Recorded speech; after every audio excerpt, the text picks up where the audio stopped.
Селям алейкум, хайрлық шамлар. Сайғыла ТР телеканалының телесерджілері бүгін информацион программасына сейретесін. Студияда сізлер үшін мен Гүлсум Халилова Чалшам ве невбеттіке бөлігімізні бүгін информацион программасына девам етеміз. Ежғал етілген Қырым ве оның этрафында юзберген адиселерні музакире етмеге девам етеміз. Добрый вечер.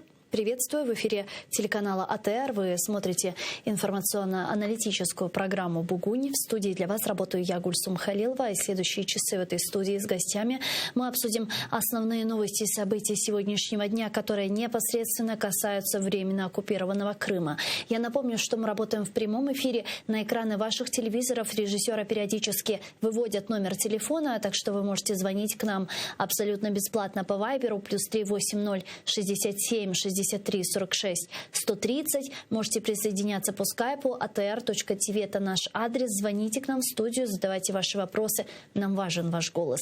Подписывайтесь на наш YouTube-канал. Там мы вещаем как в онлайн-режиме, так выкладываем самые интересные фрагменты из наших эфиров. Выкладываем практически все наши программы в записи.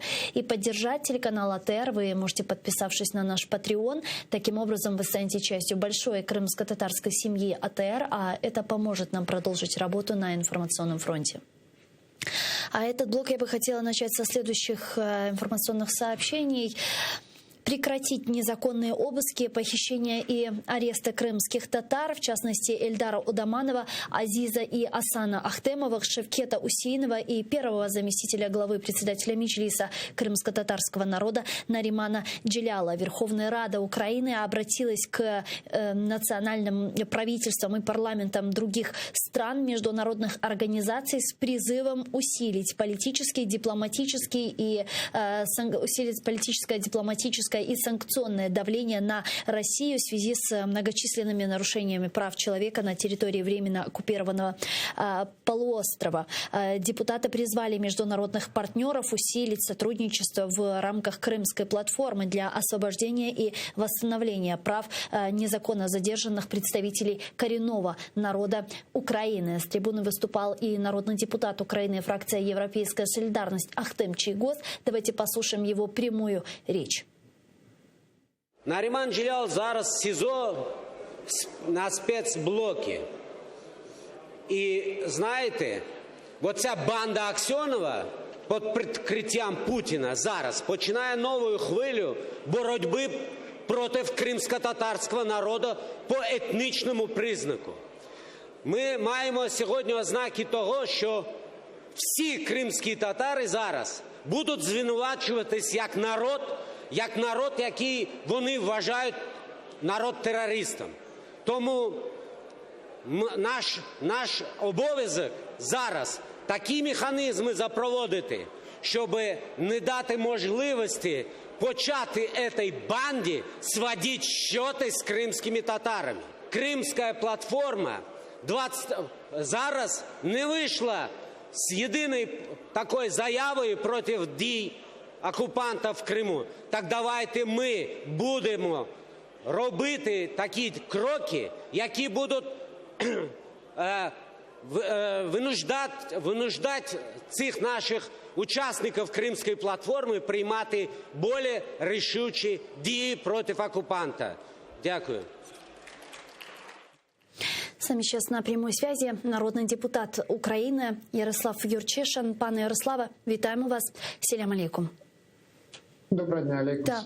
Пане Ярослава, действительно, какие сегодня механизмы может задействовать украинская власть, крымская платформа для прекращения тех многочисленных нарушений прав человека на территории временно оккупированного полуострова и, в частности, освобождения наших политических заключенных, среди которых есть видный крымско-татарский украинский политический деятель Нариман Джилял? Дуже позитивно, що українська влада, не відкладаючи, почала діяти. Зараз найважливіше, щоб були посилені санкційний тиск, щоб були посилені персональні і масові заходи стосовно того, щоб Росія відповіла за порушення прав людини в Криму. І для цього треба діяти як на національному рівні. Власне, сьогодні парламент, незважаючи на те, що лише в понеділок була зареєстрована власне постанова, яка звертається до парламентів світу, до міжнародних організацій, закликом тиснути власне на Росію, буквально дуже в оперативні строки. І я тут можу сказати, це лише наслідок активізації питання Криму через Кримську платформу, наслідок того, що питання Криму зараз стало одним з майстрівних питань власне української політики, як Офісу президента, Міністерства закордонних справ, так і парламенту, що мало бути значно раніше, але, слава Богу, є зараз. Відповідно, за такий короткий термін постанова була прийнята. Що ще робиться? Адвокат Євгенія Закревська звернулася до Європейського суду з прав людини з тим, щоб він звернувся власне до Російської Федерації і надав, Російська Федерація надала повну інформацію про стан здоров'я, де отримується, на яких умовах, на яких підставах, як Наріман Джелялов, так і інші затримані в Криму власне представники кримсько-татарського народу. Звісно, це розправа. Це розправа і за колонку Нарімана в Новому времені, в журналі НВ напередодні власне Кримської платформи і Дня Незалежності. Це і приїзд представників кримсько-татарського народу на святкування Дня Незалежності. Ну і це розправа за Кримську платформу як таку. Тоталітарна держава пішла в наступ, і лише консолідація вільного світу зможе запобігти тому негативному сценарію, так, з черговим судилищем, черговим надуманим вирокам. Так, в даному випадку українська влада має бути максимально проактивна. Сьогодні в парламенті був представник Міністерства закордонних справ, очільник Міністерства закордонних справ пан Кулеба. Він чітко заявив про те, що боротьба за звільнення Нарімана і його колег зараз є пріоритетом української зовнішньої політики. Да, но тут вопрос в том, каким образом это будет осуществляться, какие конкретные меры и действия будут сегодня приниматься. Действительно, справедливости ради нужно сказать, что уже многие наши западные партнеры отреагировали на очередную волну репрессий в оккупированном Крыму. Это и Соединенные Штаты Америки, и Британия, Европейский Союз, Канада, страны Балтии, Чехия и так далее. Парламент сегодня принял это обращение, но, очевидно, этого недостаточно. Вчера в нашем эфире адвокат Айдер Азаматов, одного из задержанных Асана Азизова, Ахтемова, подробнее рассказал о том, каким именно пыткам подвергался Асан Ахтемов со стороны сотрудников Федеральной службы безопасности России, для того, чтобы тот признал и подтвердил слова и обвинения ФСБ под пытками. И складывается такое впечатление, что спасение утопающих – это дело рук самих утопающих. И помимо вот таких жестких заявлений, критических, слова поддержки и так далее, каких-то конкретных действий мы не видим. Почему? Насправді більш активні дії можливі лише після фіксації позицій. Україна перебуває у війні з Росією. Росія розв'язала війну. В принципі, в нас і так вже мінімізовані відносини з країною-агресором. Єдиним адекватним варіантом фактично було б відсилання посла чи обривання дипломатичних відносин, але вони в нас і так на мінімальному рівні. Подальше геообривання – це, скоріш за все, будуть навіть ще додаткові ризики для особливо людей на окупованих територіях, зокрема і в Криму. Але в той же час є економічні відносини. Досі ми там купуємо дуже багато речей з Росії в обхід санкційних політик через Білорусь. Звісно, українській владі дуже важливо було б Кабінету міністрів зараз активно проаналізувати, які ще інтереси Росії є в Україні, і максимально заблокувати їх як реакція на арешт. Аналогічна ситуація очікується від західного світу. А тут ви цілком праві, рівня серйозної стурбованості не вистачить. Тут після заяв, на які Росія логічно не відреагує, потрібні подальші кроки, санкційні кроки, блокування російського бізнесу. Наприклад, зараз найчутливіше це Північний потік-2. І я думаю, що для Німеччини, для Франції, які постійно розповідають про те, що вони є такими головними охоронцями прав людини в Європейському Союзі, зараз було б найбільш логічно пов'язати можливість розгортання цього проекту, тобто завершальної стадії, з тим, щоб були відпущені представники кримсько-татарського народу і всі політичні в'язні, які зараз утримує незаконно Росія. А чи піде на це Європа? Ну, чесно кажучи, у мене тут є теж скепсис. Зрештою, вони в такій складній ситуації таки дозволили добудову Північного потоку-2, але в той же час нам, як країні, не можна опускати руки, ми маємо апелювати, ми маємо піднімати це питання на сесіях ОБСЄ і парламентської асамблеї Ради Європи. Зрештою, ми пам'ятаємо, як складно було звільняти власне Олега Сенцова, але тиск міжнародної спільноти допоміг. Як важко було звільняти мого колегу Ахтема Чайгоза, який сьогодні виступав і фактично представляв позицію, представляв постановку, яку сьогодні прийняла Верховна Рада, майже конституційною більшістю, не проголосувала лише опозиційна платформа «За життя», російська, фактично проросійська сила в українському парламенті. Тут допомогло активне втручання президента Туреччини пана Ердогана. Я дуже сподіваюся, що ці всі механізми зараз українська дипломатія як на офіційному, так і неофіційному рівні активно задіює. Зрештою, Кримська платформа створена саме для того, щоб відслідковувати такі справи і консолідувати світову реакцію на такі порушення. Я з вами, Гульсум, повністю згоджуюся, що цього критично мало і недостатньо, тому вам з боку як засобу масової інформації, як представникам преси, нам як опозиційним політикам треба тиснути на владу, щоб робилося значно більше. Президент Украины Владимир Зеленский заявил, что будет оценивать результативность встречи в нормандском формате в вопросе, удастся ли ему освободить или добиться освобождения или обмена политических заключенных. Давайте вместе послушаем его цитату и вернемся к нашей беседе.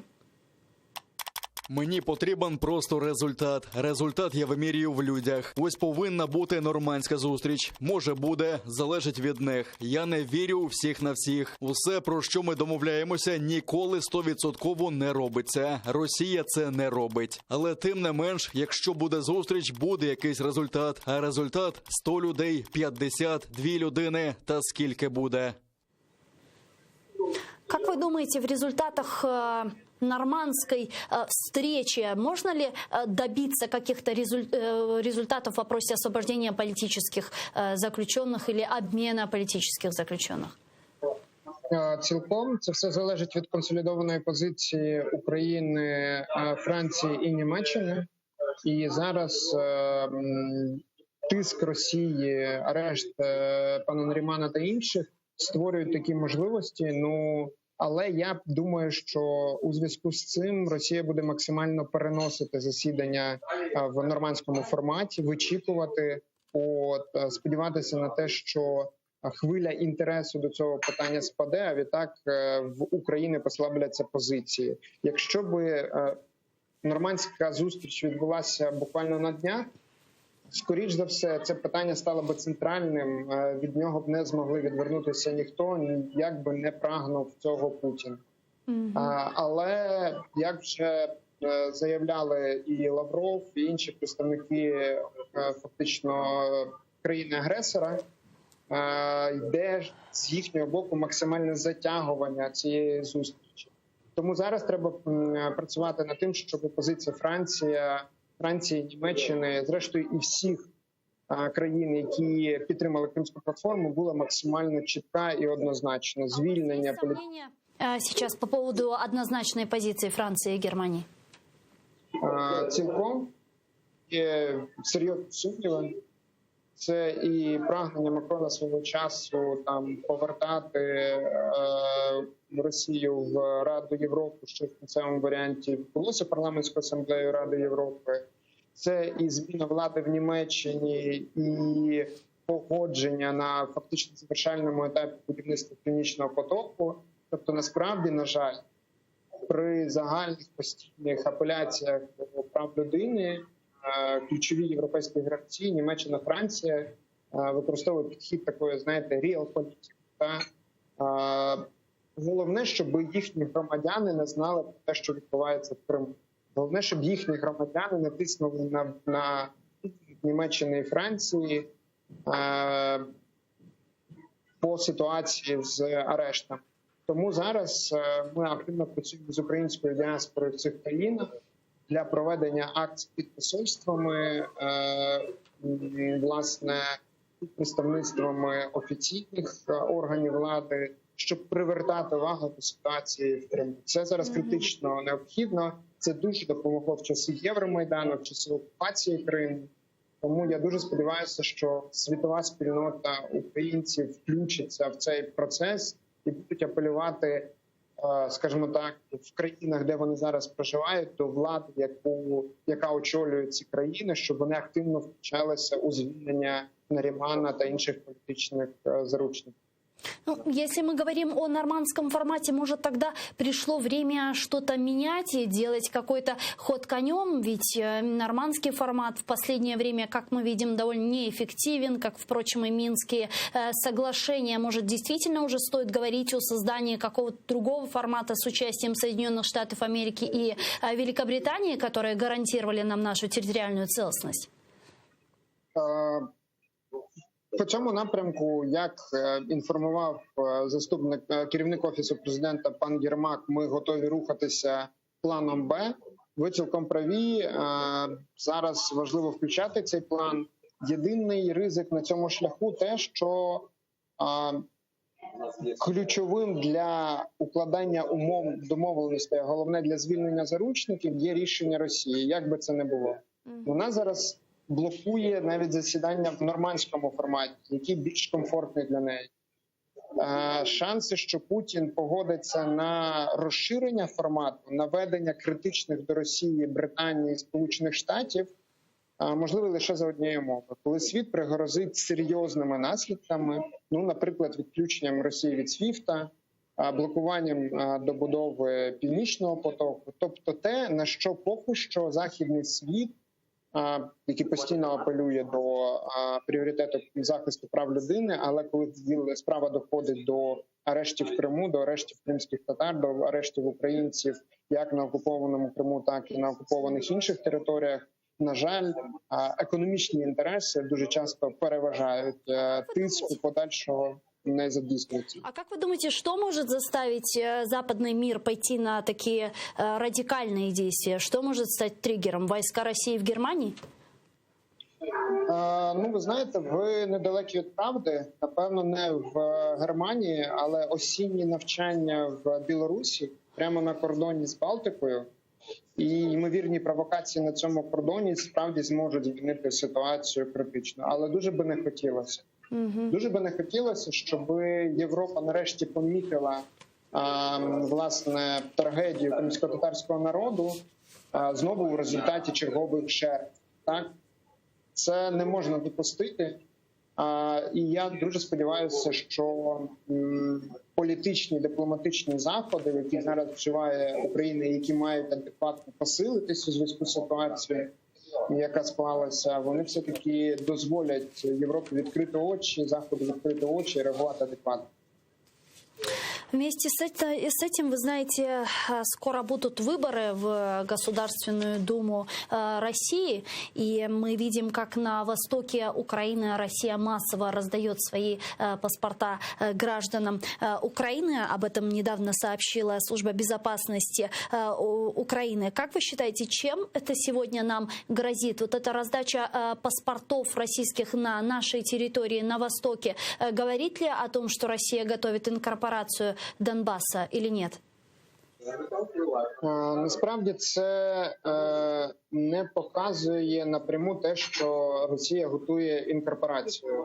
В Росії величезна демографічна криза, і насправді переселення працездатного населення в Росію для них теж є великим, скажімо так, великою ціллю. Коли Росія буде виходити з Донбасу і з Криму, вона залишить тактику, вона буде використовувати тактику випаленої землі, якщо на той час світ не примусить її діяти по-іншому. Тобто вона насправді готує те, що ймовірно їй доведеться виходити з цих територій, ну як мінімум з окупованих територій на сході України. По Криму вона, на жаль, таких планів в принципі немає. І намагається вивезти все, що тільки можна вивезти. Вже розпиляли заводи, вивезли, вже там вихолощуються запаси корисних копалин. Так, постійні повідомлення про аварії в шахтах. Тобто, насправді зараз іде останній момент, так як свого часу нацисти зараз вже вивозять, фактично починають витягати людей.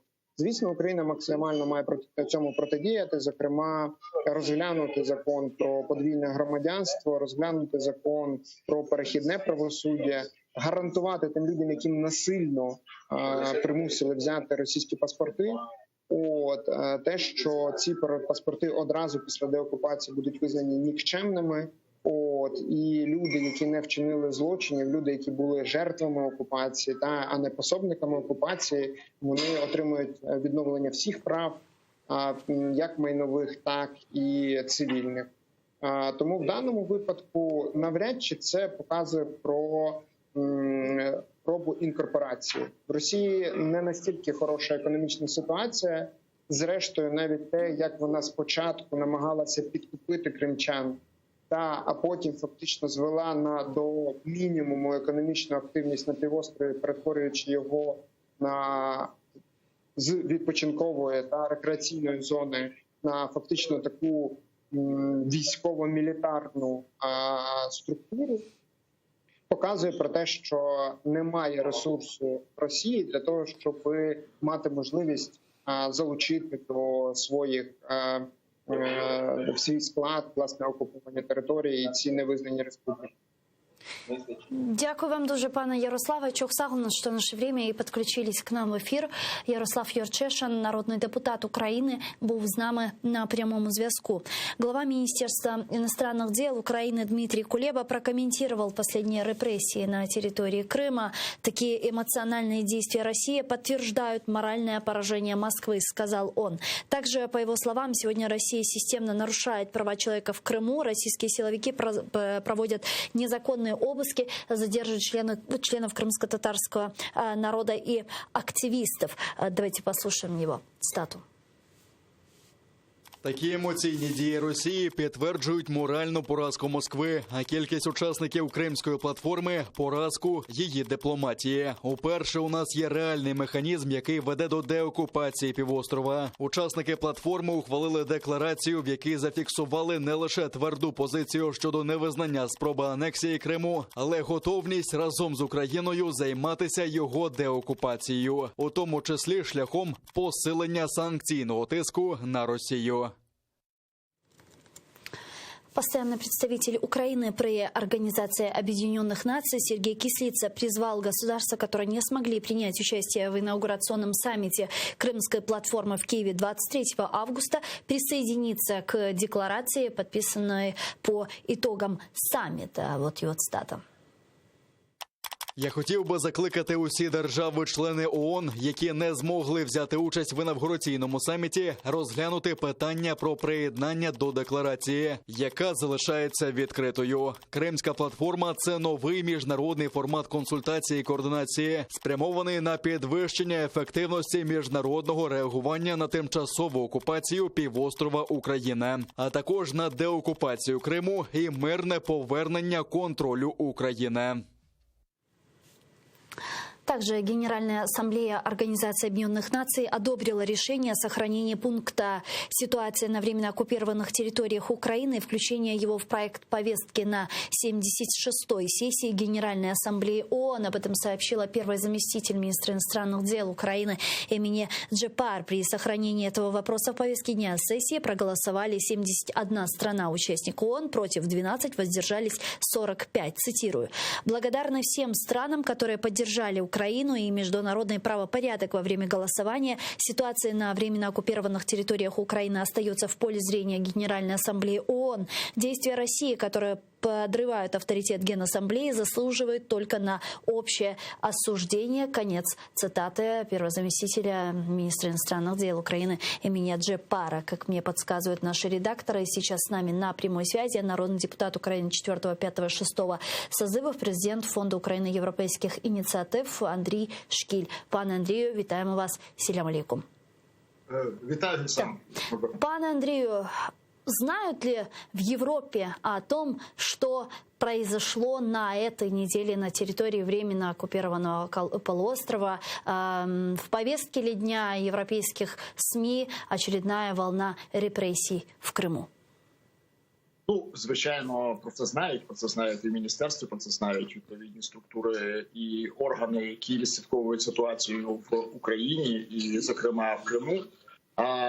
Знають про це громадські організації, які про це повідомляють і опікуються правами людини в світі, і, зокрема, в Криму. Але, звісно, річ, ця новина була не на перших шпальтах французьких видань, ну, тому що, перше, багато подій інших було і різних, і сенсаційних, і міжнародних, і внутрішніх. Смерть Бельмондо, якби там не було, це величезна зірка французького культурного істеблішменту, і ця подія, вона прикрила собою всі решта, але тим не менше і з боку України потрібно активніше співпрацювати в першу чергу з європейськими партнерами, в першу чергу з тими країнами, які, зокрема, це Франція і Німеччина, які причетні до, скажімо, відслідковування ситуації в Україні, бо є членами нормандського формату.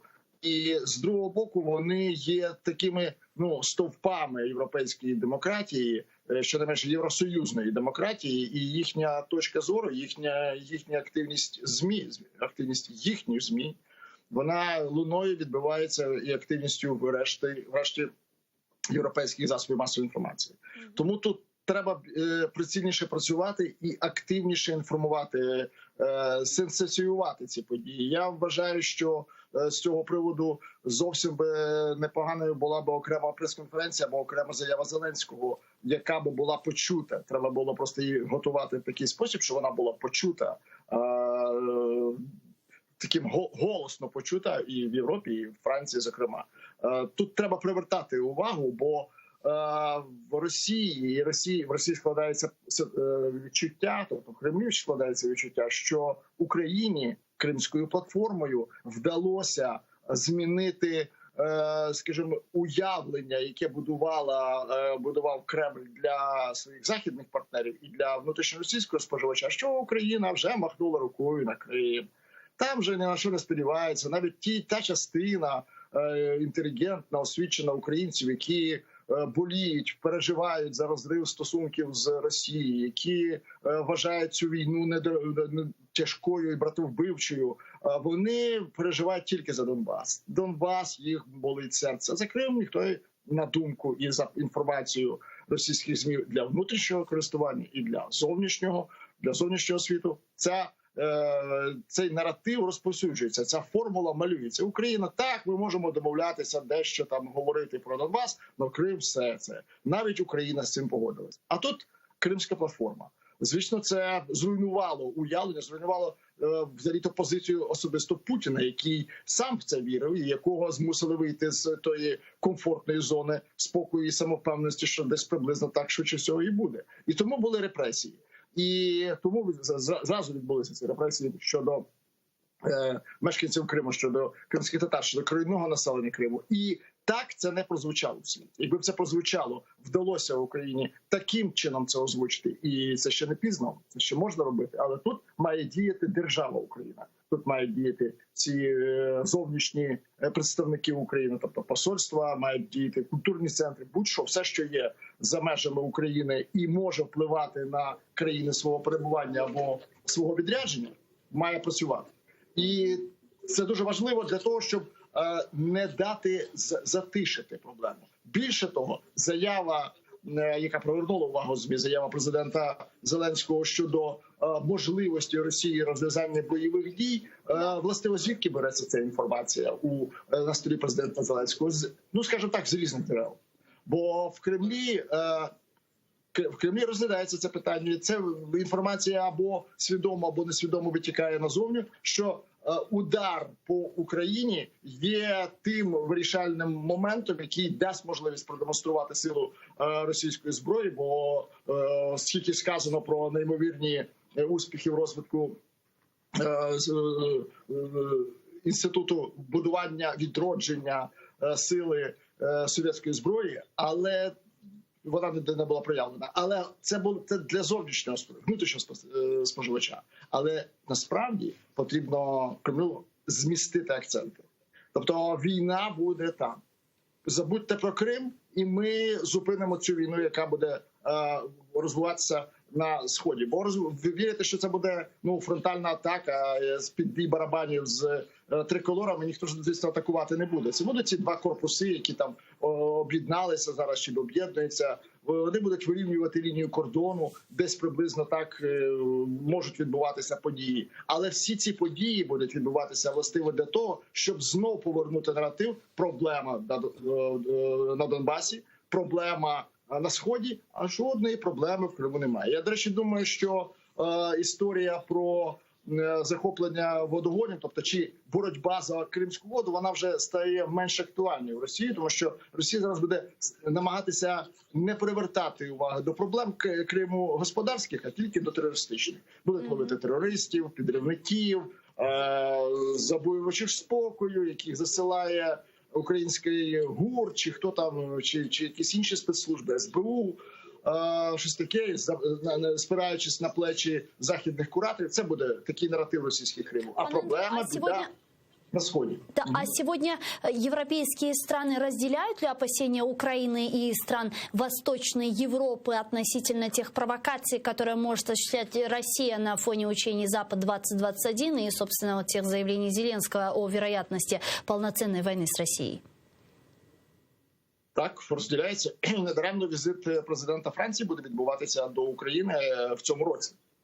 На тлі виборчої активності самого президента, але це буде візит керівника країни, яка в Європейському Союзі єдина володіє ядерною зброєю, ядерним потенціалом. Тому я думаю, що це буде на 80% безпековий візит. Навіть якщо там буде економічна складова, вона буде торкатися властиво української безпеки, безпеки українських кордонів, безпеки українського неба, зокрема і авіаційний, можливо, буде запропонований контракт Україні, але тим не менше це буде безпековий візит. Це не буде візит для розвитку, так, звичайно, і дружба, і добросусідські стосунки, це так, але робоча частина на 85% буде складена з безпекової частини. Так, розглядають властиво сценарій зміщення акцентів з внутрішніх проблем Росії на зовнішні. Шукається, де може бути зовнішня перемога. В Білорусі? Ні, в Білорусі не буде перемоги. В Білорусі це як в Сирії. Що запам'яталися з сирійської війни в Росії? Збитий турецькими протиповітряною обороною літак і знищення якоїсь частини ЧВК Вагнера. Більш, в принципі, там таких особливих перемог Росії так ніхто і не побачив, не візуалізував.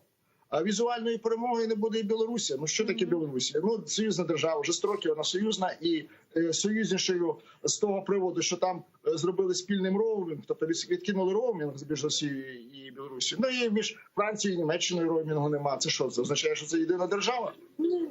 Це не буде перемогою. Тому логічно, увага спостерігачів на Заході, які займаються безпекою саме в Європі, звертається на схід України.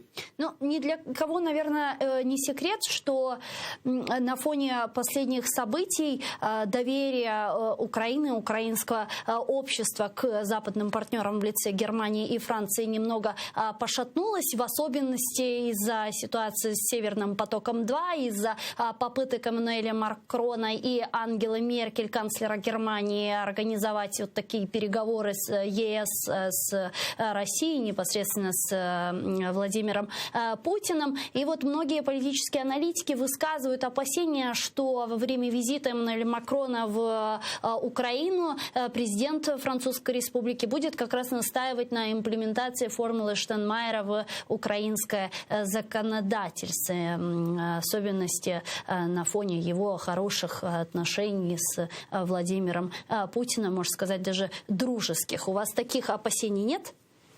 По-перше, немає дружніх стосунків між президентом Макроном і Путіним. Це я можу гарантувати. Є добрі стосунки, але це не дружба. А з таким, як Макрон, взагалі тяжко дружити. Тому я думаю, що тут всім зрозуміло, що головні інтереси в цій дружбі завжди будуть на боці Франції. Тому така дружба буде не зовсім на руку Кремлю. Ні, я думаю, це добрі стосунки. Так вони існують, все традиційно складається між Росією і Францією. Але з приводу формули Штайнмаєра, ні, не буде піднімати її Макрон. Тому що Меркель, яка була з візитом в Києві, не ж піднімала цю формулу. Вона про це не згадала, говорилося про це раніше. Вона давала сигнал з Москви. Я за формулу Штайнмаєра. Чуєте мене, Володимир Володимирович? Він каже, чую, да, хорошо, гуд. Окей, вона це зробила. Візит в Київ був абсолютно холоднокровний, без емоцій, без, скажімо так, підігравання тій стороні, з якої вона прибула до Києва. Це був абсолютно робочий візит. Я вважаю, він був достатньо успішним і вартує позитивно оцінити роботу, внутрішню роботу і українських дипломатів, і дипломатів Центральної, в першу чергу, Європи, Польщі, Латвії, Литві і Естонії, які вплинули на позицію, ну, скажімо так, Міністерства закордонних справ Німеччини. І ця позиція вплинула на вже вербальне означення свого візиту пані Меркель. Щодо Макрона, ні, не буде тиску на Зеленського. Єдине, ще раз скажу, що буде, це буде розмова з приводу того, яким чином, пане Зеленський, ви бачите розв'язання територіальних проблем України. Силове, дипломатичне, чи чекати, поки падішах, там, як кажуть, да, знаєте, провислухає цього, тобто чекати закінчення ери падішаха. Тому тут, тобто його смерті. Тому це важливо для Франції, тому що Франція розглядає і завжди буде розглядати безпеку в Україні як ситуацію безпекову в Європі. А Європа – це та частина, в якій розташована Франція, і безпека в цій частині дуже важлива для Франції. Дуже важлива, і Франція готова включатися. Тільки треба розуміти, де ці межі, тобто, що хоче Україна. Треба це пояснити. По-перше, знати самим, що хоче Україна, яким чином намагається вона розв'язати ситуацію на Сході, в першу чергу, на тлі навчань. Захід – цей Запад-21. І візит цей також оголошений був завчасно Макроном з тим, щоб дати сигнал в Кремль, що не так все просто. Візит буде, і ми будемо дуже здивовані, якщо перед цим візитом буде військова атака. А властиво, чому ще й така от небезпека в Європі так кружляє? Тому що успішною була російська агресія на Грузію, була мета, звичайно, не об'єднання Осетії. Це наслідки. Метою була зміна влади і зміна курсу Грузії. Курс Грузії змінився. Ну, не треба мати мікроскопу, щоб це зрозуміти і помітити. Курс Грузії змінився. Він перестав бути скерованим проти Москви, він йде в абсолютно московському фарватері, рухається нинішня грузинська влада. Так, звичайно, трошки підморгує на Захід, робить певні реверанси в той бік, але тим не менше, ну, нічого подібного, як було раніше, не відбувається. Тобто цю операцію в Кремлі розглядають як успішну. Чому таку ж саму операцію у Кремлю не застосувати проти України? Це наслідком буде збільшення території ДНР і ЛНР в межах кордонів двох областей, а перемогою буде зміна курсу, не влади, не персоналій при владі в Україні, вище мітить Путін, а зміна курсу. З курсу на захід вернути курс на схід. Так, можливо, не в фарватері дружби і взаєморозуміння, але розвинути і розвити антизахідний наратив. Тобто задача зараз Путіна виховувати покоління українців не в дружбі до Кремля, до Росії, до Путіна, а в недружбі до Заходу, у войовничості до Заходу, в антизахідних настроях виховувати, хоче бачити розвиток України, розвиток українського покоління майбутньої влади Путін нині. Вместе с этим президент Украины Владимир Зеленский недавно заявил, что Украина готова быть в ЕС и НАТО, и что без нее они будут слабее. Давайте послушаем его цитату и обсудим этот вопрос. Нам здається, що ми потрібні НАТО. Нам здається, що без України міцного ЄС не буде. Я говорю про це відкрито. Я вважаю, що без України НАТО буде втрачати. Я вважаю, що без України ЄС буде потрохи послаблюватись. Зеленский прав? Генерально правий. Якщо взяти, дивіться, візьмемо НАТО. А для того, щоб стати членом НАТО, країна має бути не тільки споживачем безпеки, а й надавачем. От яким Україна може стати надавачем безпеки? Звісно, поки стандарти оборони, стандарти війська та реформація війська, поки відбудеться, це тривалий процес. Але належність України до НАТО послаблює головного ворога європейської безпеки – Росії. Відсутність України в російському наративі, в російському фарватері безпековому посилює Європу. Це автоматичний процес. Звісно, можна прийняти таке ж саме вольове рішення, як колись було прийнято щодо Туреччини. Це був би найкращий для України варіант. Тобто, не дивлячись на проблеми, на все. Прийняти, а там далі вже ремонтувати, наводити, піднімати, розвивати і таке інше. Це, поки що цей сценарій є мало реальный. А почему? Скажите, в чем основная загвоздка? Что лежит в основе скептицизма стран-участников, членов НАТО, которые не готовы сегодня принимать Украину в Североатлантический альянс? В частности, Франция и Германия, которая в 2007, вы меня поправите, если не ошибаюсь, году застопорила предоставление ПДЧ Украине. Було в 2008-му, але так стверджують принаймні люди, які були, що це, я переконаний, що так воно і є. Це були 3 країни – Франція, Німеччина і Голландія, які не сказали, що вони будуть голосувати за. Так було. Не проти, а не будуть голосувати за. Але якщо вони не будуть голосувати за, питання не проходять, тому що там все приймається консенсусом. Коли говорити про, скажімо, чому це зараз не виходить? Чому зараз по Україні не може бути зіграний так званий, називаємо його так, турецький сценарій, або за прикладом Туреччини? А тому що страх перед небезпекою Росії є менший, ніж дискомфорт, який Росія створить після навіть надавання Україні ПДЧ. Поки що цей баланс на користь Кремля. Завтра ситуація може змінитися діаметрально. Тобто, наприклад, бойові дії або навіть провокації бойових дій на сході України призведуть до того, що так не завтра, а через деякий час, скажімо, післязавтра Україна вже отримає ПДЧ. Це зрозуміло, тому що аргументи будуть завершені. Тобто не буде аргументів проти і Франції, в Німеччині, і найважливіше в Сполучених Штатах, тому що зараз Сполучені Штати не виглядають оптимістами щодо розігрування цього турецького сценарію щодо України. Поки що.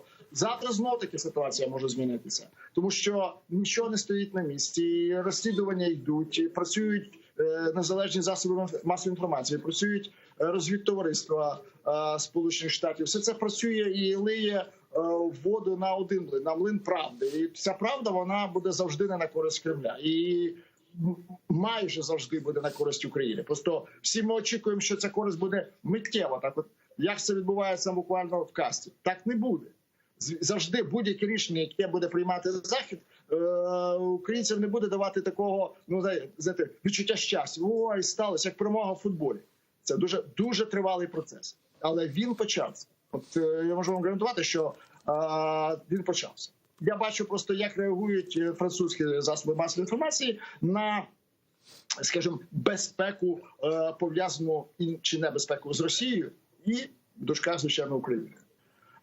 Дуже мало авторитетних заяв, які би стверджували, що надання безпекових гарантій Україні, а властиво це не ПДЧ. Про ПДЧ тут взагалі достатньо одностайна позиція французьких незалежних експертів, що так треба, я думаю, багато хто пов'язує ці надії на візит Макрона, щоб інтернаціональство, тому що розглядається той самий варіант, який працює, скажімо, в Греції.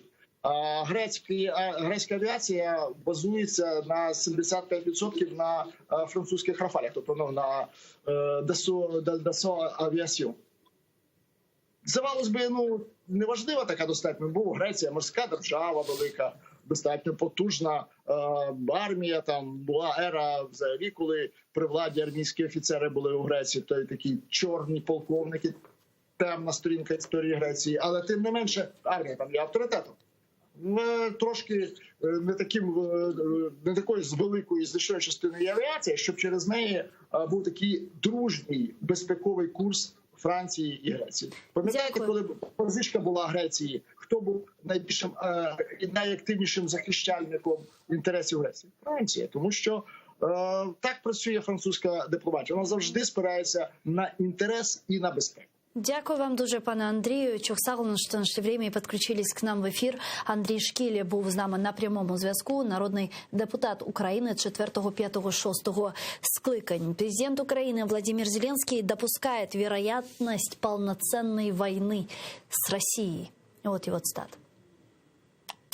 Вважаю, що може бути, так і є. Мені здається, що 2014 рік був кроком уперед у цьому питанні з боку Росії, і потім, завдяки українцям, кроком назад їх було зупинено. Потенціал у цій темі є. Вважаю, що це буде найбільша помилка Російської Федерації. Вважаю, що після ніколи не буде існувати сусідства Росії, України, Білорусі, тому що там на території є присутність Росії. Це найстрашніше, що я можу уявити собі. Але на жаль, така є ймовірність.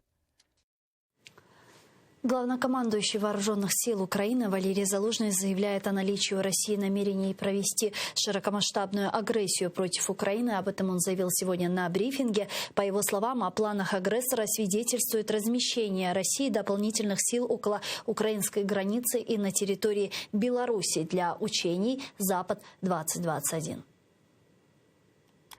Це свідчить, що такі наміри швидше за все у нашого ворога є. ЗСУ готуються адекватно реагувати на широкомасштабну агресію, яка може бути здійснена проти України. А вот секретарь Совета национальной безопасности и обороны Алексей Данилов заявил, что украинская армия может освободить оккупированный Донецк и Луганск, если получит такую команду. Наша армія може виконати будь-яке завдання. І те, що наші хлопці виконували в Афганістані, то жодна країна світу не змогла виконати те, що наші армійці. Якщо сьогодні наш верховний головнокомандувач дасть команду взяти Донецьк і Луганськ, то вони можуть це зробити. Але що робити з тими десятками і сотнями тисяч людей, які можуть загинути? Хто за це буде нести відповідальність? Юрій Кочевенко, військовий експерт, директор Міжнародного центру протидії російської пропаганді, зараз з нами на прямому зв'язку. Пане Юрію, вітаємо вас. Селям алейкум. Салам алейкум. Да. Пане Юрию, президент Украины, главнокомандующий ВСУ говорят в один голос о возможности широкомасштабной полноценной войны с Россией, в особенности на фоне учений «Запад-2021». Как вы оцениваете эти заявления? Действительно ли такая вероятность есть? Власне, війна з Росією триває всі ці роки і, звичайно, перехід її в те, що називається повномасштабну фазу, він можливий на будь-якому з цих етапів. Ми не завжди можемо розуміти логіку агресора, з яких зовнішніх чи внутрішньополітичних мотивів він буде виходити, враховуючи, наприклад, вибори в Російській Федерації чи фактичне поглинання Білорусі, яку вже важко називати незалежною державою. Тому, звичайно, і наше вище військове керівництво це, в принципі, демонструє. Ми маємо бути готові до будь-якого розвитку подій. Спокійно, з холодною головою, але готові. А на какую информацию, на ваш взгляд, опирается Зеленский и главнокомандующий ВСУ Залужный? Что действительно свидетельствует о таких намерениях России сегодня? Конкретно о чем мы можем говорить? Ну, власне, не навчаннями Захід-2021 почалися ці загрози. Ми чудово пам'ятаємо події березня-квітня цього року, розгортання значних сил Російської Федерації на українських кордонах, створення баз забезпечення, тилових баз, насичення військами окупованого Криму. перекидання туди як на місце постійної дислокації десантно-штурмових підрозділів, перекидання кораблів Балтійського флоту і Каспійської флотилії. Все це, звичайно, з одного боку може бути просто елементом тиску, шантажем, демонстраційними діями, як говорять військові, але не може виключати, що в якийсь момент саме цими силами та засобами проти України може бути розгорнута полномасштабная агрессия. Если мы говорим об учениях Запад-2021, объясните, пожалуйста, нам, популярные нашим зрителям, насколько эти учения широкомасштабные и чем они непосредственно с территории Беларуси, возможно, нам грозят, потому что многие аналитики, военные эксперты говорят о том, что те войска, которые зашли на территорию Беларуси под видом учений, вряд ли оттуда выйдут. Власне, самі навчання Захід відбуваються раз на 4 роки, відповідно до угод в рамках так званої союзної держави між Росією і Білоруссю. Попередні були у 2017 році. І тоді так само ми перебували в стані підвищеної бойової готовності, проводили свої відповідні навчання, але справді ситуація за 4 роки суттєво змінилася. По-перше, Білорусь ми вже більше не можемо вважати нейтральною країною. Тобто про дружню навіть не говоримо, нейтральною до України країною, нейтральною країною до російсько-української війни. Отже, політична залежність, яку потрапив так званий президент Лукашенко, вже не дозволяє йому можливості якоїсь своєї власної політики, а це вже буде виключно політика Путіна. З іншого боку, та кількість сил та засобів, які Росія залучає до проведення цих навчань, вона викликає, звичайно, і подив, і занепокоєння, оскільки немає такої нагальної необхідності, якщо виходити з заявленої росіянами мети навчань на таку кількість сил і засобів, які вони перекидають до Білорусі. Я нагадаю, це близько 200 тисяч особового складу, це близько 900 одиниць військової техніки, крім цього літаки, всі системи забезпечення, все, що, то кажуть, має бути належним. І це вже не тільки наша проблема. Я трошки поясню, за сценарієм навчань, просто зараз ви оціните іронію, за сценарієм навчань на території, за легендою так називається Білорусь, Республіки Полісся, держави Західної коаліції, які називаються Няріс, Помор'я і Полярна Республіка, пробують організувати державний заколот, інспіруючи масові заворушення, інспіруючи якісь терористичні дії. І коли це зривається, ці наміри так званих агресорів, за легендою, то ці країни, коаліція Захід, розпочинає проти Білорусі повномасштабну військову агресію. І тут на допомогу Білорусі в рамках договорів про союзну державу приходить, за легендою вона називається Центральна Федерація. Зрозуміло, що мова йде про Російську Федерацію. І от тут вони спільно відбивають цей напад, відкидаючи ворога там до його, як мінімум, за сценарієм кордонів, а насправді буде відпрацювання і перехід цього кордону. І це вже питання, і це проблеми, які є у Польщі, Литви та Латвії, які вже страждають від гібридної агресії, яку руками білоруської влади Росія реалізує через усю атаку мігрантів. Тому тут маємо з нашими партнерами і союзниками випрацьовувати спільну позицію и деяти спільно в интересах нашей национальной безопасности. Вместе с этим секретарь Совета национальной безопасности и обороны Алексей Данилов сегодня заявил о том, что украинская армия может освободить оккупированный Донецк и Луганск, если получит команду. Вот только вопрос, сказал Алексей Данилов, что делать вот с теми десятками, сотнями тысяч людей, которые могут погибнуть в результате, и кто будет нести за это ответственность. Как вы прокомментируете такое заявление? Власне, в сучасних умовах ведення активних наступальних дій воно не може бути, не супроводжуватися значними втратами і особового складу, і серед мирного населення, оскільки бойові дії будуть вестися на густозаселених територіях. Я зверну вашу увагу, що незважаючи на те, що інформація засекречена, за результатами вірмено-азербайджанської війни, яка рік тому відбулася, втрати переможців цих війні втрати Азербайджану складають близько 4 тисяч осіб тільки вбитих. Ну, там різні є оцінки, але та, на які більш-менш експерти сходять. От уявіть собі подібні втрати з нашого боку, а там же бої йшли на практично незаселених територіях. І там, де вони вже переходили на території, що заселені, азербайджанська армія зупинилася, в тому числі і з гуманітарних причин. Отже, тут виникає те саме питання. Бойові кондиції Збройних сил України, вони постійно зростають і вже є на такому рівні, що насправді ми здатні виконувати складні завдання.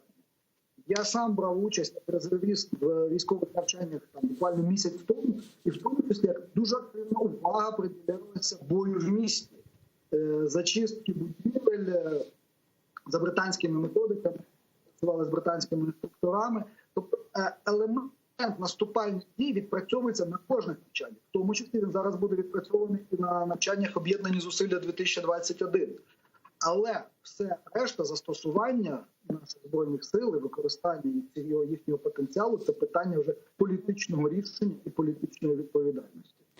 Дякую вам дуже, пане Юрію. Чухсагулна, що знайшли время і підключились к нам в ефір. Юрій Кочевенко був з нами на прямому зв'язку. Військовий експерт, директор Международного центру протидії російской пропаганде. Я напомню, что мы работаем в прямом эфире. На экраны ваших телевизоров режиссера периодически выводит номер телефона. Вы можете звонить к нам абсолютно бесплатно по Вайберу. +3 8067 63 46 130. Можете присоединяться по скайпу. atr.tv – это ваш адрес. И поддерживайте телеканал АТР. Я попрошу сейчас наших режиссеров вывести на экраны адрес нашего Patreon. Вы можете подписаться на наш Patreon. Таким образом вы станете частью большой крымско-татарской семьи АТР, а это, в свою очередь, поможет нам продолжать работу на информационном фронте. И подписывайтесь на наш YouTube-канал. Там мы вещаем как в онлайн-режиме, так и выкладываем самые интересные фрагменты из наших эфиров. А я хочу перейти к следующей, не менее важной теме, к Северному потоку-2, потому что российский газовый монополист «Газпром» заявил о завершении строительства трубопровода «Северный поток-2». Об этом говорится на заявлении на сайте компании, опубликованном. Давайте послушаем. На ранковій оперативній нараді в ПАТ «Газпром» голова правління Олексій Міллер повідомив, що сьогодні вранці о 8:45 будівництво газопроводу «Північний потік-2» повністю завершено. А вот агентство Bloomberg со ссылкой на свои источники, знакомые с планами компании, сообщило, что российский монополист «Газпром» планирует начать подачу природного газа по Северному потоку уже со следующего месяца, то есть с 1 октября. «Північний потік-2» наблизився до початку експлуатації цього тижня, коли його власник сказав, що остання труба другої лінії була зварена і має бути спущена на морське дно. Наступним кроком буде з'єднання данської і німецької секцій перед початком введення в експлуатацію. «Газпром» націлений на потік газу через обидві лінії під Балтійським морем до 1 грудня. Компанія вже заявила, що цього року трубопровід зможе провести 5,6 мільярдів кубометрів палива. Геннадій Рябцев, експерт з енергетичних питань. Зараз з нами на прямому зв'язку. Пане Геннадію, вітаємо вас. Салям алейкум. Вітаю вас. Пане Геннадию, расскажите, пожалуйста, нам популярно, нашим зрителям, насколько реально, что 1 октября «Северный поток-2» уже будет введен в эксплуатацию, и что для этого нужно, успеет ли «Газпром»? Цілком реально. Для того, щоб газопровід був введений в експлуатацію, потрібно зараз провести всі необхідні процедури, які дозволять сертифікувати цей проєкт в органах влади Федеративної Республіки Німеччина, яка, скоріш за все, і сама буде його сертифікувати. Многие аналитики перед запуском Северного потока-2, когда мы обсуждали возможные гарантии Украине, говорили о том, что, возможно, на этапе эксплуатации будут проблемы с сертификацией Северного потока, и тому, собственно, могут помешать санкции, сертифицировать это все и застраховать. Как сейчас с этим будет? Как вы думаете, будут ли какие-то препятствия, будет ли какое-то санкционное влияние на эти процессы, или же уже процесс запущен і обратної дороги нет? Процес вже йде і, власне кажучи, не обов'язково ж суб'єкти господарювання будуть надавати, проводити відповідні сертифікаційні процедури, проти яких можна запровадити санкції. Якщо це будуть представники органів влади Німеччини, то проти них, звісно, не можуть бути запроваджено ніяких санкцій, тому я не думаю, що і виникнуть якісь питання, тим більше, що «Газпром» заявив про завершення укладання трубопроводу і перспективи його запуску на промислове використання вже в грудні цього року. Что это означает теперь для Украины? Введение в эксплуатацию Северного потока? Нічого. Нас вже давно обійшли, як з півночі, так і з півдня.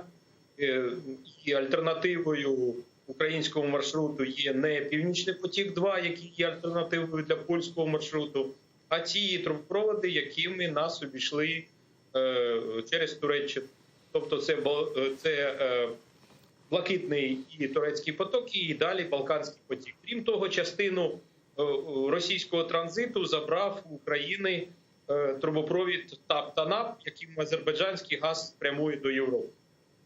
І це підтвердило те, що в цьому році обсяги транзиту газу через територію України були скорочені з 65, які були в минулому році, до 40 мільярдів кубометрів газу. І причому ще ж не запрацював Північний потік-2. Це означає, що це зменшення відбулося раніше через запуск інших обхідних маршрутів. Ну, а оскільки в наступному році, через рік ми будемо мати, точніше, Нафтогаз буде мати 40 мільярдів кубометрів транзиту з умовою «качай або плати», то це аж ніяким чином не вплине на якісь зменшення чи на прибутки Нафтогазу від цього транзиту. А после 24-го? Алло? Слухаю вас. Да, а после 24-го года, когда у нас заканчивается контракт с «Газпромом»? А після 24-го року, так, скоріш за все, транзит буде десь в обсязі 20 мільярдів кубометрів газу, не більше. І для цього нам потрібно буде ще й залучити, скоріше за все, європейського інвестора, і бажано було б, щоб це була німецька компанія. Тоді ці обсяги будуть гарантованими, по-перше, а по-друге, вони можуть бути збільшені, тому що український маршрут залишається найпривабливішим з точки зору відстані, на яку потрібно транспортувати газ, наприклад, для центральноєвропейських і південноєвропейських споживачів. Але для цього потрібно вже працювати зараз і думати над тим, яким чином оптимізувати потужності української ГТС, тому що в 24-му році, наприкінці року, ніхто не буде чекати, поки Україна забезпечить надійність і безпечність постачання газу власним трубопроводом. Дякую вам дуже, пане Геннадію. Чухсагулна, что нашли время, подключились к нам в эфир и ответили на наши вопросы. Геннадій Рябцев був з нами на прямому зв'язку, експерт з енергетичних питань. Sayılar arkadaşlar, bu yayınımızga devam etemiz ve men Kırım Tatar tilini keçmege isteyim. Çünkü birkaç dakikadan sonra muhabirlerim mana kaydetkenine koya bizim yayınımızga Milli Meclis azası ve Kırım Tatar Resurs Merkezi'nin yol başçısı Eskender Gabariyev bağlanacak ve biz onun yüz bergen işgal etilgen Kırım'da ve Kırım Tatar Resurs Merkezi'nin yapkan faaliyetleri, hususan insan hakları ile bağlı yapkan beyannamesi hakkında laf edecekmiz. Шу сырада, сайгыл arkadaşlar, мен шуны кайт этмеге истер едім, әлбетте işgal етілген Қырымда yapılған дешетлі вазиетлер ве вақиялар себебінден Украина дипломатик ве парламент севиесінде чешет түрлі шымды чағыруларда бұлыналар ве чешет түрлі механизмаларының ве фаалиетлерінің ішке кірсетілмесі керек олғаны ақында хаберлер алмақтамыз. Мисал оларақ Украина юғары шурасында Слуга народу фирқасындан миллет векілі Елизавета Есько Қырым татарларға япылған тақип ве басқалар нәтижесінде Магнитский акты бойынша санкциялар кірсетілмесі ве бұл кібі қарарының Украина юқары шурасының алмасына чағыруда бұлынды. Бұл ақта о трибунадан чықышта бұлынғаны вақыт сеслендірді миллет векілеріне бойлы теклифні келіні соны теңлейік. Затримання Нарімала Джеляла – це політичне переслідування та ще за етнічною ознакою. Адже всі знають, що він гідний кримський татарин, українець, який є символом опору окупації Криму. І я вважаю, що окрім такої постанови, ми повинні також зробити все, щоб наші правоохоронні органи, СБУ, а також РНБО ідентифікували тих, хто замішаний в тому, щоб переслідувати та затримувати Нарімана, таких як Наріман. І ми мусимо запровадити санкції проти таких людей. Є акт Магнітського, наприклад, в різних країнах. У нас повинен бути свій акт, і це може бути акт Нарімана Джеляла. İşte böyle teşebbüste Ukrayna millet vekili Елизавета Есько bulundu saygılı arkadaşlar ve Tunev'in bugün biz yayınlarımızda milletvekillerinin de laf edeceğimiz ve bu gaye, bu teşebbüs etrafında onların fikirlerini de öğrenmeye ister edik ve en azından Tunev'in bizim stüdyamızga bağlangan milletvekilleri hem muhalefetçiler hem de Слуга народу firqasının azaları bu gibi teşebbüske sıcak bakanlarını ve hiçbir şekilde karşı çıkmayacaklar таздықладылар. Muayirlerimiz semana kaydetті ki біз лешімді жанлы бағда Ескендір Бариев бар, Қырым Татар ресурс мерkezінің елбасшысы ve Milli Meclis azamız. Eskender ağa, selam алейкум, merhabаңыз. Cümlemizге Ескендір ağa, böyle sualмен başlamağa isteyim. İşgal etilgen Kırım'da bu hafta devamında yapılganlarga sizin fikrinizce Ukrayna ve dünyanın reaksiyası yeterli mi? Yok, elbet reaksiya oldu. Ama men düşünüyorum birinciden Milli Meclis beyanat çıkardı.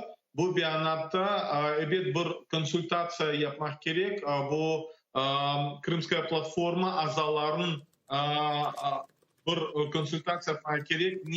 Nasıl devam olacak ve nasıl reaksiya yapmak gerek.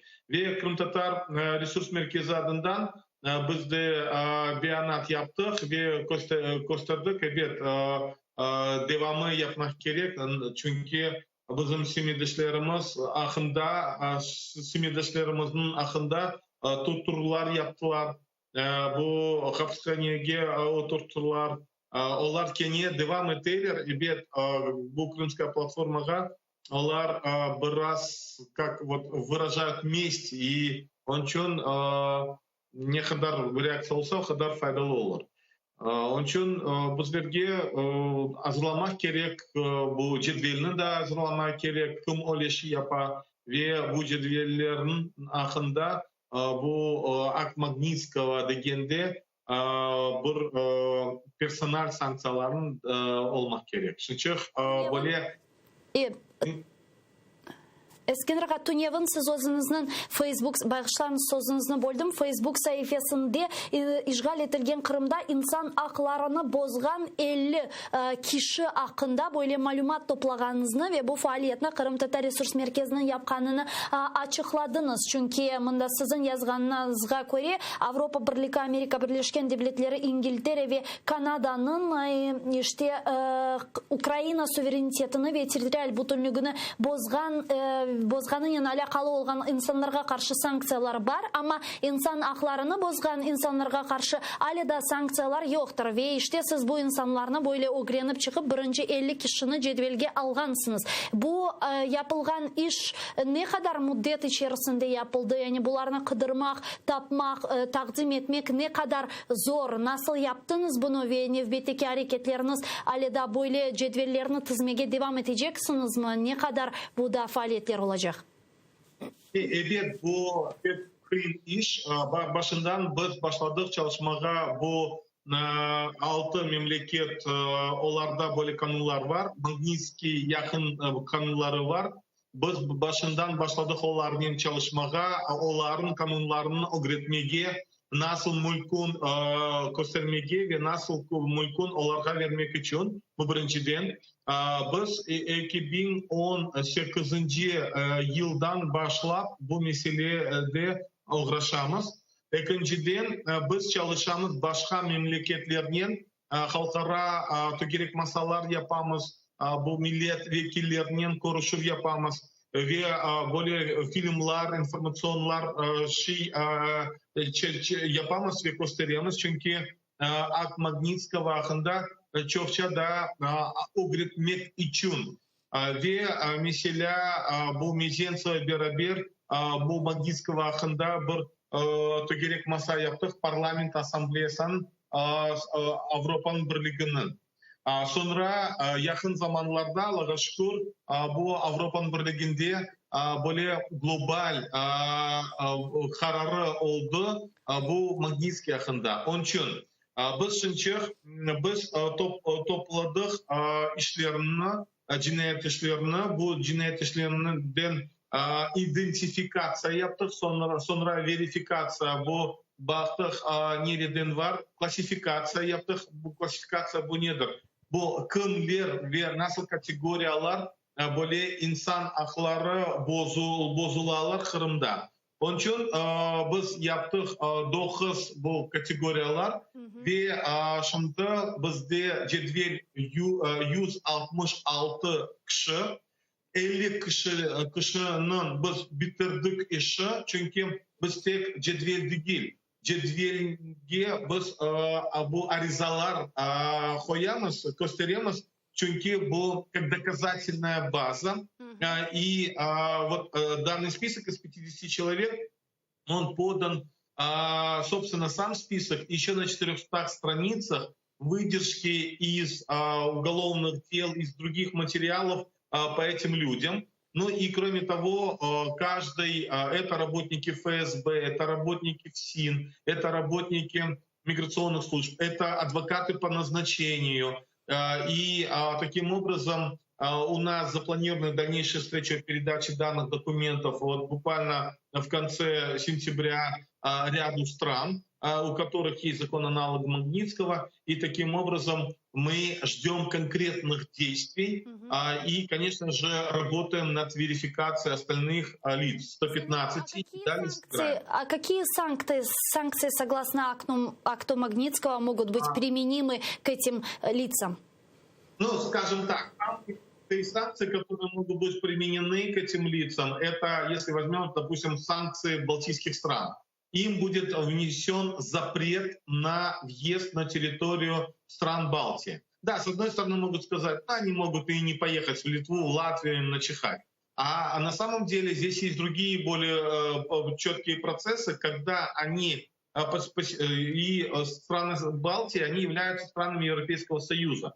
Соответственно, таким образом дальше можно добиться их запрета на въезд непосредственно в Европейский Союз. Это первое. Второе, когда мы говорим о британских санкциях или когда мы говорим об американских санкциях, они более жесткие. Они связаны не только с нарушением запретом права на въезд, но и на их имущественные права, которые, скажем, незаконно приобретены на территории там, Британии и так далее. Но для нас еще важны другие моменты. Мы, работая в этом направлении, больше и больше узнаем, что некоторые страны, особенно, допустим, восточноазиатских стран, там они очень четко ориентируются на санкции Соединенных Штатов Америки на санкции, там, допустим, Великобритании. И, соответственно, ведь россияне любят ездить и отдыхать, к примеру, на Бали, к примеру, там, в другие курортные места. И вот таким образом были приобретать имущество.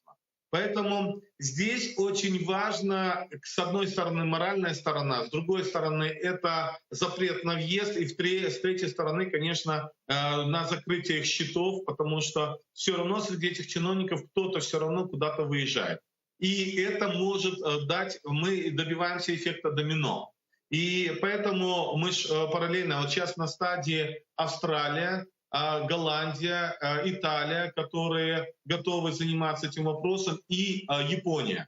Поэтому если у них появятся законы-аналоги Магнитского, то таким образом мы будем расширять то количество стран, которые именно в плане персональных санкций смогут вводить санкции в отношении этих лиц. Конечно, еще один вопрос может быть. Могут сказать, ну подумаешь, там судья там, в Ростове или судья в Симферополе, он может никуда не выезжать, ему это не нужно, у него нет счетов. Но на самом деле я скажу следующее, что мы же не знаем, какие доходы есть у того или иного судьи, который причастен к нарушениям. И все равно кто-то из условно 50 человек может подпасть и может пострадать от этого. А самое главное в этих действиях — это предупреждение всех остальных чиновников в погонах, которые служат в системе Российской Федерации, которые в том числе могут быть причастными к нарушению в будущем.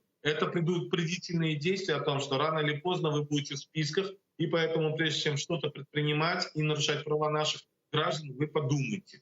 Это тоже очень важно направление. Ескендер аға, я мына сонки күнлері япылғанлар, Нариман аға Желял, Асан Азиз Ахтемов, Эльдар Одаманов, Шевкет Усейнов деген бізім ватандашларымызға қаршы енді япқан инсанларының жедвелі өзерінде ішлер алып бармаға башланылды ма? Оларға бинаен оларының ақларыны бозған инсанларының исімлері топланмаға енді башланылды ма бұл фаалиетлер? Но бақаны себет бүтін инсан ақлары бозылған адамлардың ақында біз топланамыз ве жедвелге язамыз. Аман, башындан біздерге керек бұл доказательно, рус тілінде дегенде доказательная база топламаға. Чүнки тек интернетте алғаны олсын там сотрудник УФСБ, в Крыму, условно, Василий Петров, о етмес. Біздерге керек көстермеге не вақыт олды, насыл документлер олды, там олсын постановлениеде, яда башқа юридик весихаларда, егер олса, оқада sonra біз көстереміз. Чүнки меселя вот если мы говорим о подходе и формировании персональных санкций, то из этих 6 стран, которые были названы, есть специфические подходы, в том числе и в плане доказательной базы. Поэтому мы выбираем универсальный подход для того, чтобы он подходил ко всем 6 странам. Мы на это потратили определенное время для того, чтобы выработать четкую методику. И с этой методикой мы в том числе начинаем делиться и со спецорганами Украины. Сағылыңыз япқан фаалиетіңіз үшін Ескендерға қатенде бүйік бір еш япасыңыз халық адындан, саяси мабусеріміз адындан сізге тешекірімні жанлы янда білдірем. Ве да бір суалым бар. Рифат аға Чубаров, яғни Милли Мejlis адындан кеченлері бойле бұры сізде башта айтып кечініңіз бір мұрajat, маруза өзінің Facebook сайфесінде ерлештірді. Қырым платформасында иштирак еткен девлетлерінің тезден бойле бір консультациялар башламасы үшін. Сізінже шымды бұл девлетлер бұл кабы консультацияларны башламаға азырлармы юз берген сонки бұл яны репрессиялар далғасы себебінден? Но мен түшінем, эбет яқын заманларда оле белким олмаз, аман бұтын мемлекетлерден кім бұл платформада иштирак еті, яда азасуола эбет бір реакция олмақ керек тұр. Onun için bu taraftan çalışmak gerek. Ve Шынчық Русия более insan hakları bozulmak işlerini yaparlar ama onlar biraz bakmaya istiyorlar. Nasıl bu Kırımskaya platforma bu reaksiya olacak. Onun için men bilesem meclis adından Kırım Tatar halkının temsili organ adından bizlerge aktif iştirak etmeye gerek ve çalışmaya gerek bu konsultasyon olmak için. Onun için men bilesem bizde bir planlarımız var. Böyle memleketlerinin nasıl çalışmaya. Evet, biz hem halkara kampanyalar yapacağımız inşallah ve bu onların temsilcilerinin konuşup tırışamız yapmak. Çok sağ olun Eskendерға bizle bağlanıp suallarımızga cevap bergeniz için. Eskender Baliyev, Milliy Sazası ve Kırım Tatar Resurs Merkezi'nin yol başçısı bizle canlı bağdaydı. Sevgili dostlar, biz ise sizlerden sağlıklaşmayımız. Aman 5 dakikadan sonra bu studiyamızga qaytacağımız ve musafirlerimiz ile yayınlarımızı devam edeceğimiz. Men hatırlatam, biz canlı yayında her gün saat 6 saat çalışamız. Ekranlarınızga rejissörlerimiz telefon numaralarını takdim eteler. O sebepten bizlerge canlı şekilde telefon açmağa imkanınız var ve suallerinizni, gayelerinizni, fikirlerinizni ifade edebilirsiniz. ATR telekanalına manevi destekni YouTube sayfamızga abone olarak, maddi destekni ise Patreonımızga abone olarak ifade etmege imkanınız var. Ko'rishguncha.